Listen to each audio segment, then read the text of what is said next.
The crystalline forests of Kepler 742 sang their ethereal song as Naira Voss pressed her forehead against the transparent wall of her dwelling, her four-fingered hand splayed against its smooth surface. Behind her, the labored breathing of her child, Ren, filled the room with a sound like breaking glass. The morning light fractured through the crystal trees outside, casting rainbow patterns across her violet skin, but she found no beauty in them today. "Rest, little one," she whispered, her secondary vocal cords thrumming with the gentle harmonics of her people's lullaby. But Ren could no longer respond with his own harmonics. The crystallization had reached his throat. The disease had appeared 3 cycles ago, when the first child in their settlement developed strange, glittering patches on their skin. The local healers had dismissed it as a minor crystal pox, common enough on their world where everything seemed to grow in crystalline formations. But then the patches began to spread, and the children began to fall silent. Naira turned from the window and moved to Ren's bedside. The crystallization had spread up his arms and across his chest, each breath causing tiny rainbow refractions to dance across the ceiling. She reached out to touch his face, one of the few areas still soft and normal, still her little one. "Healer Ven will come again today," she said, more to comfort herself than her barely conscious child. "She's been studying the old records. There must be something we haven't tried." A gentle chime announced the arrival of another visitor. Naira's heart leaped, hoping it was Healer Ven with news, but instead found her clutched sister Lyra at the door, her own daughter Mira held tightly in her arms. The sight of Myra's clear, crystal-free skin sent a pang through Naira's heart. "The council is gathering," Lyra said without preamble, her voice tight with worry. They're saying we should send a signal." Naira's secondary eyelids flickered rapidly, a sign of distress among their people. "To the humans?" The word itself caused a ripple of unease through her crystal lattice markings, their people's natural bioluminescence flaring briefly. The humans were still largely unknown to them, despite nearly a decade of diplomatic relations. They were strange creatures, soft-skinned and warm-blooded, with technology that sometimes seemed like magic and a curiosity that bordered on reckless. Some called them saviors, pointing to the worlds they'd helped. Others called them destroyers, whispering about planets stripped of resources under the guise of assistance. "They have healing knowledge we don't," Lyra pressed. "Their science sees patterns we might miss. And they've helped other worlds with diseases." A crack formed in the crystalline patch on Ren's shoulder, the sound making both adults flinch. Naira knew what it meant, the crystal was spreading deeper, reaching toward vital organs. Soon it would reach his heart. "The council fears it might spread to adults," Lyra continued, unconsciously pulling Mira closer. "There are cases reported in the southern settlement now. They say we can't wait any longer." Naira looked back at her son, at the rainbow prison slowly claiming his body. She thought of their ancestors, who had shaped this crystalline world to their needs, who had learned to sing to the very stones themselves. They had been proud, self-sufficient. But pride wouldn't save her child. "Then we call them," she said, her voice resonating with harmonics of determination and fear. "If there's even a chance." The sound of breaking crystal interrupted her again, but this time it wasn't from Ren. Outside, the great communication spire was activating, its crystalline structure humming with power as it prepared to send a signal into the depths of space. The council had already decided. Naira returned to her vigil by Ren's bed, counting his breaths, watching the crystal spread millimeter by millimeter across his precious face. She began to sing again, an ancient song of healing, her voice carrying the story of their people's resilience. But beneath the traditional words, she added her own desperate prayer. "Come quickly. Please come quickly." As the twin suns of Kepler 742 set, casting their light through the crystal forests in a spectacular display, the signal raced across the stars. It carried with it the medical data, the progression of the disease, and the silent cries of parents watching their children turn to crystal. And somewhere out there, unknown to Naira, a human scientist named Dr. Rowan Blackwood was about to receive the message that would change everything. Dr. Rowan Blackwood stood motionless in the cramped observation deck of her research vessel, watching the distress signal replay for the third time. The holographic display showed children's bodies slowly transforming into living crystal, their vital signs growing weaker with each passing day. Her fingers traced unconsciously over the scalar equations tattooed along her forearm, a nervous habit she developed during her years of xenobiological research. "Computer, overlay the crystallization pattern with known silicon-based pathologies," she commanded, her dark eyes reflecting the shimmer of data streams. The comparison revealed nothing she hadn't already seen in the previous 17 analyses. "This is unlike anything in our database, isn't it?" The question came from her ship's AI, Perseus, its voice carrying a hint of curiosity that sometimes made Rowan forget it wasn't human. "That's what makes it fascinating," Rowan murmured, expanding a particular data set with a gesture. "The crystal formation isn't just external, it's replacing organic tissue at a cellular level. It's almost like..." She trailed off, a new thought forming. "Perseus, show me the mineral composition of Kepler 742's crystal forests."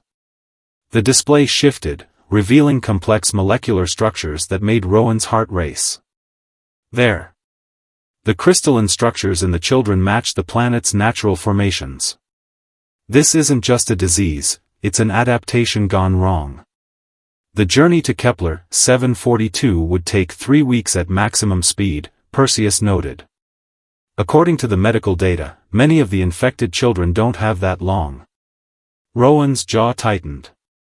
She thought of her own childhood, of the rare genetic condition that had nearly claimed her life before a desperate experimental treatment saved her. Sometimes the riskiest path was the only one worth taking. "Plot a course through the quantum corridor," she ordered, already moving toward the bridge. The AI's avatar flickered with concern. "Dr. Blackwood, the corridor is highly unstable. The last 3 ships that attempted passage never made it through." "I know," Rowan finished, sliding into the pilot's seat. "But their calculations didn't account for the corridor's quantum resonance patterns. Show me the navigational interface." As Perseus brought up the controls, Rowan's fingers flew across the holographic display, inputting a series of complex equations. The tattoos on her arm seemed to dance in the blue light, each formula representing a breakthrough that had saved lives on different worlds. "If we time our entry to match the corridor's natural frequency," she explained, more to herself than to Perseus, "we can ride the quantum wake like a surfer on a wave. It'll cut our journey to 3 days. And if your calculations are off by even 0.001%? Then we'll be scattered across 11 dimensions," Rowan said with a grim smile. "But those children don't have 3 weeks. Sometimes you have to roll the quantum dice." The ship's engines hummed to life as they changed course toward the forbidden passage. Rowan used the time to study everything known about Kepler 742's indigenous population. The Keplers, as humans had dubbed them, were a fascinating species. Their crystal lattice markings suggested their ancestors had evolved in symphony with their crystalline environment, developing bioluminescence that mimicked the planet's natural formations. Approaching quantum corridor entry point, Perseus announced. Through the view screen, Rowan could see the spatial distortion that marked the corridor's entrance, a twist in reality itself, shimmering like heat waves on a summer day. "Begin entry sequence," she commanded, her hands steady on the controls despite the gravity of the moment. "Divert all power to the quantum shields." The ship shuddered as they approached the corridor's mouth. Warning alerts flashed across every screen, their red glare reflecting off the sweat on Rowan's forehead. She focused on the resonance patterns, making micro-adjustments to their trajectory with each passing second. "Quantum wake detected," Perseus reported. "Pattern matching your calculations at 99.97% accuracy." "Close enough," Rowan whispered, and pushed the ship forward. The universe seemed to fold in on itself. Colors that had no names in any human language washed across the view screen. Rowan felt her consciousness stretching and compressing as the ship rode the quantum currents through impossible geometries. When reality reasserted itself 3 days later, Kepler 742 hung in space before them like a jewel, its crystalline forests visible even from orbit. The ship's sensors immediately picked up dozens of life signs from the settlement below, along with the weakening signatures of the infected children. "We made it," Perseus said, a note of surprise in its artificial voice. "Did you doubt me?" Rowan asked, already preparing for atmospheric entry. "Always. It keeps you humble." As they descended through the planet's atmosphere, Rowan gathered her medical equipment and research tools. The crystalline disease was unlike anything humanity had encountered, but that didn't matter. She had crossed the impossible to get here. Solving this mystery would just be another day's work. The ship landed in a clearing near the settlement, crystal trees chiming softly in the wind. Through the view screen, Rowan could see a group of Keplers approaching, their lattice markings glowing with what she hoped was welcome rather than fear. "Ready to make history?" Perseus asked as she headed for the airlock. Rowan checked the seals on her environmental suit one last time. "No," she said with a smile. "Ready to save lives." The council chamber sparkled with refracted light as Rowan examined her findings, her tablet casting a blue glow across the concerned faces of the Kepler elders. Behind them, the crystal walls seemed to pulse with their own inner light, a phenomenon she still couldn't fully explain. "The crystallization isn't a disease," she announced, projecting a three-dimensional model of an infected child's cellular structure. "It's an evolutionary response, but something's triggering it prematurely." Naira Voss stepped forward, her lattice markings flickering with distress. "But why only the children? Why now?" Before Rowan could answer, a new voice echoed through the chamber. "Because they're more sensitive to the resonance." All eyes turned to the entrance where a tall Kepler stood, his crystal markings forming intricate patterns that Rowan hadn't seen on any others. His name was Theron, the settlement's crystal expert and historian. "The ancient texts speak of a time when our people could merge with the crystal willingly," Theron continued, moving to stand beside the hologram. "We called it the crystalline ascension. But the knowledge was lost, and now—" He gestured to the medical data floating before them. Rowan's mind raced with the implications. The children's bodies are trying to complete a transformation they're not ready for. But what's causing it? Theron's markings pulsed with a deep blue light. The crystal gorge. The tremors last season must have awakened something deep within. The council chamber erupted in murmurs. The crystal gorge was a forbidden place, a massive chasm that cut through the heart of their territory. Legend said it was where their ancestors first learned to sing to the crystals. "I've detected unusual energy signatures from that direction," Rowan confirmed, pulling up new data. "They match the resonance frequency in the infected children's crystals." "Then we must go there," Naira declared, her voice carrying the harmonics of determination. "My son Ren, he has days at most. If there's even a chance." The council leader, Elder Vera, raised her hand for silence. "The gorge is forbidden for good reason. The crystal entities that dwell there have claimed many lives." "Crystal entities?" Rowan asked, her scientific curiosity piqued. Theron nodded grimly.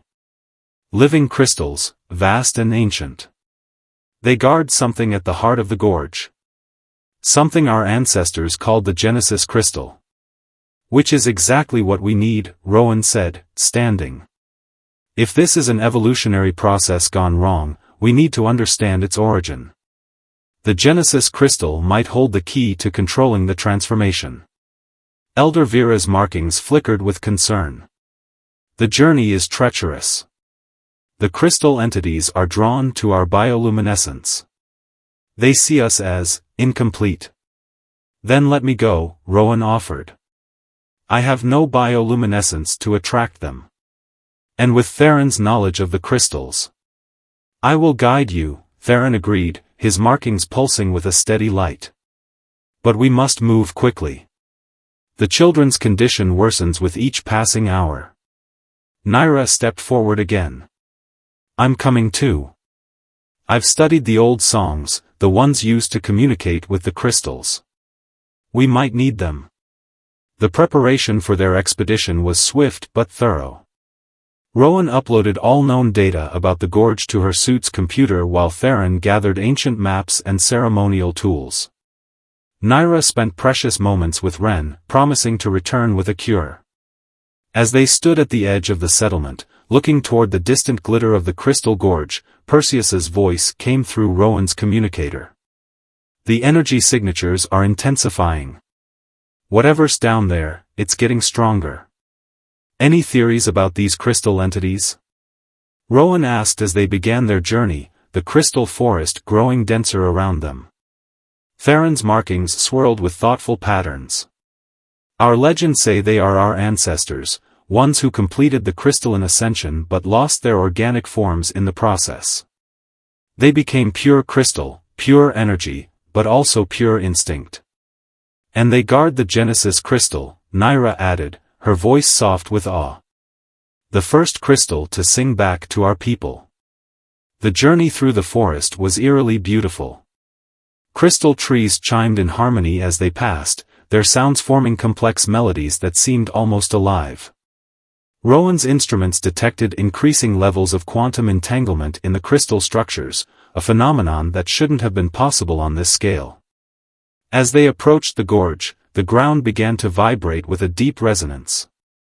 Rowan's tablet displayed energy readings that defied conventional physics. The crystal trees here were larger, more angular, their surfaces reflecting not just light but fragments of space itself. Look, Theron whispered, pointing ahead. The crystal gorge opened before them like a wound in the planet's surface, its walls lined with massive crystal formations that pulsed with inner light. And there, moving through the crystalline maze, were the entities, huge, geometric forms that shifted and flowed like liquid glass. They're beautiful, Rowan breathed, her scientific mind struggling to categorize what she was seeing. And deadly, Naira reminded her.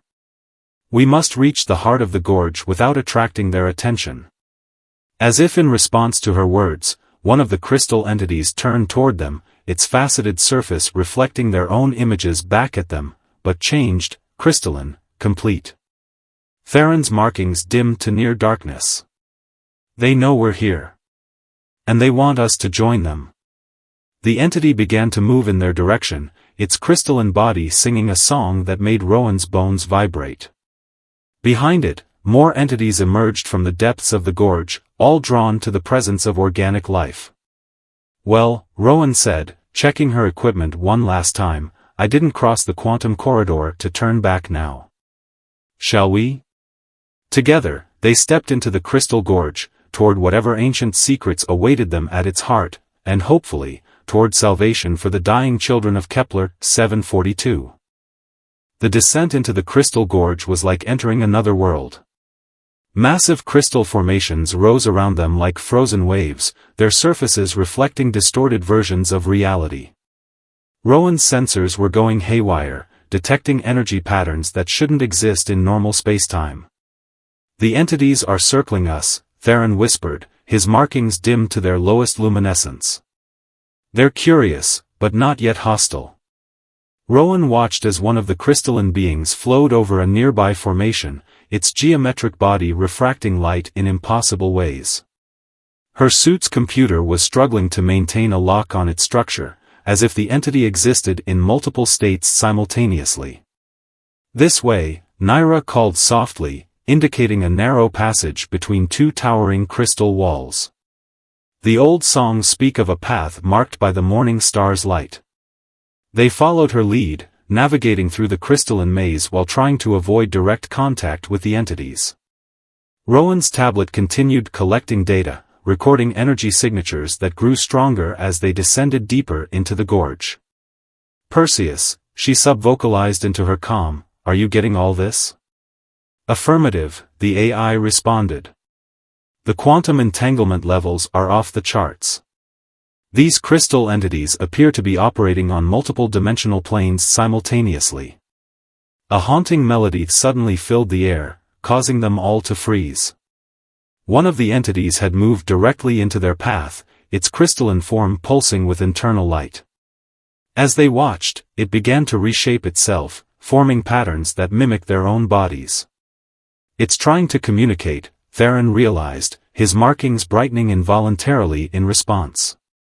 The entity's surface rippled, and suddenly they were looking at crystalline versions of themselves, perfect, eternal, unchanging. Rowan felt a pull in her mind, an overwhelming desire to touch the crystal, to join with it. "Don't look directly at it," Naira warned, her voice strained. "This is how they tempt us. How they've claimed so many of our people." But Rowan couldn't tear her eyes away. In the entity's surface, she saw equations she'd never imagined, solutions to problems that had plagued xenobiologists for centuries. The crystalline form wasn't just mimicking life, it was offering a new definition of it. "The children," she muttered, forcing herself to focus. "Their transformation, it's not random. The entities are calling them." A deep resonance shook the gorge, and more entities began to gather around them. Their crystalline bodies sang with increasing intensity, the harmonics making Rowan's teeth ache even through her suit's protection. "They're hurting us," Theron observed, his markings pulsing with alarm. "Driving us deeper." "No," Naira said suddenly. "They're showing us the way. Listen." She began to sing, her voice carrying the complex harmonics of the ancient songs. To Rowan's amazement, the crystal entities responded, their forms shifting to create a clear path forward. They pressed on, following the living corridor of crystal beings. The temperature dropped steadily as they descended, and Rowan's instruments registered increasing gravitational anomalies. Finally, they emerged into a vast chamber that took their breath away. In the center, suspended in a column of light, floated a crystal unlike any other. While the entities were geometric and angular, this crystal was organic in form, almost fluid, its surface swirling with colors that seemed to bleed into reality itself. "The Genesis crystal," Theron breathed, his markings blazing with awe. Rowan's sensors were going crazy. The quantum entanglement, it's not just connecting the crystals to each other. It's connecting them through time. This crystal isn't just the first, it exists in all moments simultaneously. As if in response to her words, the Genesis crystal pulsed, sending out a wave of energy that made their bodies tingle. The surrounding entities moved closer, their forms becoming more fluid, more organic. "They're not trying to trap us," Rowan realized, watching the data stream across her tablet. "They're trying to teach us. The children's transformation, it's happening now because they're reaching an age where they can understand, where they can control it." But before she could explain further, a violent tremor shook the chamber. Cracks appeared in the surrounding walls, and the crystal entities began to move erratically. "The chamber's collapsing," Theron shouted. "The energy buildup is too much." Rowan looked at her readings and made a split-second decision. "The resonance pattern, if we can't stop the transformation in the children, maybe we can stabilize it instead." "Naira, sing. Sing to the Genesis crystal." Naira began the ancient melody, her voice carrying both fear and hope. The Genesis crystal responded, its light intensifying. Rowan worked frantically with her equipment, recording and analyzing the energy patterns. Another tremor rocked the chamber, and chunks of crystal began falling from above. One of the entities moved suddenly, its body forming a protective dome over them as the ceiling began to cave in. "We have what we need." Rowan shouted over the din, "but we have to get out now." As they turned to flee, she caught one last glimpse of the Genesis crystal.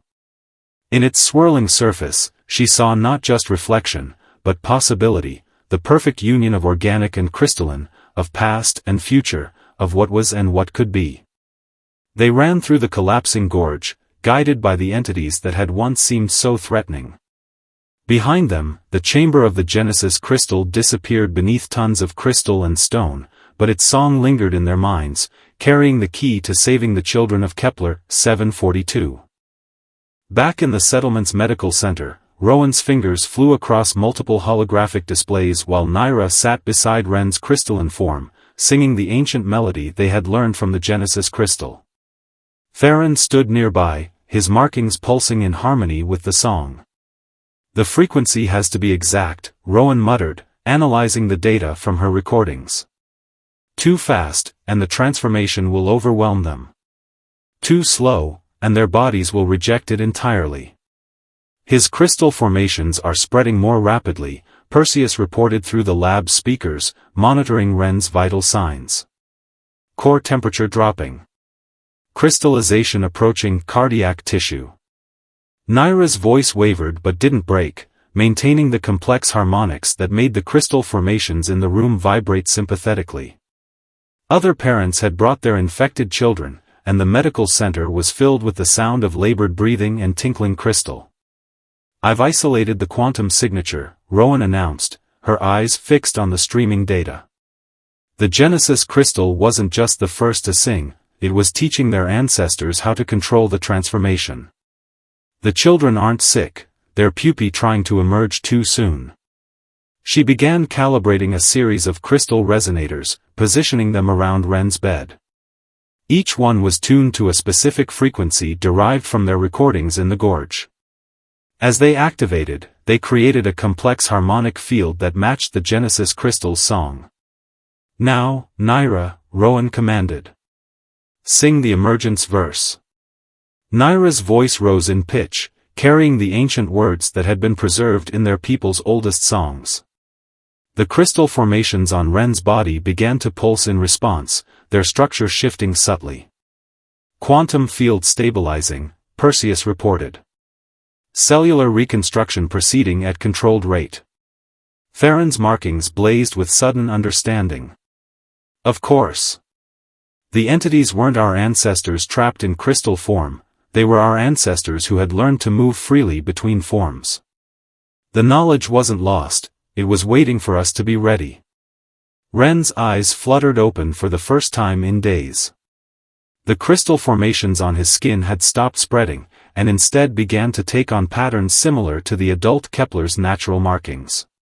Most importantly, they were no longer rigid and opaque, but semi-transparent and fluid, responding to his body's movements. "The transformation is stabilizing," Rowan confirmed, checking her readings. "His vital signs are strengthening. Quick, we need to apply the treatment to the others while the resonance field is active." The next hours were a blur of activity as they moved from child to child, applying the harmonically tuned treatment. Each time, the crystal formation stabilized, transforming from rigid growths into living lattices that merged seamlessly with their natural biology. As the second sun set, Rowan stood at the window of the medical center, watching the crystal forests shimmer in the fading light. Behind her, the room was filled with the sound of children's voices, no longer weak and struggling, but strong and clear, their new crystal lattices adding harmonic overtones to their speech. "You've given us back more than our children," Naira said, joining her at the window. Ren was asleep in a nearby bed, his newly formed crystal markings pulsing gently in time with his breathing. "You've helped us reclaim our heritage." "Your people always had this potential," Rowan replied, thinking of the crystal entities in the gorge. "The children were trying to make the leap on their own, but they needed guidance, just as your ancestors did from the Genesis crystal. The Council is already talking about establishing a new training program," Theron added, approaching them. His markings showed complex patterns of excitement. "Teaching the children to control their transformations, to understand their dual nature. We'll need to build new resonance chambers, update our medical facilities." "I can help with that," Rowan offered. "The data we gathered from the Genesis crystal, there's still so much to learn about the intersection of crystalline and organic life. If you're willing to share your knowledge." "You risked everything to save our children," Naira said firmly. "You are part of our story now. Our people will always welcome you." A small chime from Rowan's tablet interrupted them. Speaking of stories, Perseus's voice came through. The quantum corridor is approaching optimal resonance for return travel. If we're going to make it back to report our findings. Always the practical one, Rowan smiled. She turned to Naira and Theron. I'll need to return to Earth, share what we've learned. But I'd like to come back, to continue our research. There's so much more to understand about your people's abilities. The crystal forests will sing of your return, Theron said, his markings glowing warmly. As Rowan prepared to leave, she took one last look at the medical center. The children were beginning to learn control of their crystal aspects, their markings changing color with their emotions. Some of the older ones were already experimenting with partial transformations, their hands or faces briefly taking on the fluid crystalline properties she had seen in the entities. Outside, the crystal forests chimed in the evening breeze, but now she understood it wasn't just random sound. It was a conversation, a continuous exchange between the organic and crystalline aspects of this remarkable world. The children's crisis had nearly become a tragedy, but instead it had opened the door to a new chapter in their civilization story. Ready to go home? Perseus asked as she boarded her ship. Rowan looked back at the settlement, where Naira and Theron stood with the other parents, their markings creating a dazzling light show against the darkening sky. Home is just another waypoint, Perseus, she said, thinking of all the wonders still waiting to be discovered among the stars. What matters is the journey ahead. As her ship lifted off, the crystal forests of Kepler 742 sang their farewell, and somewhere in the deepest part of the crystal gorge, ancient entities danced in their eternal forms, celebrating the reunion of what had long been separated, and the promise of what was yet to come.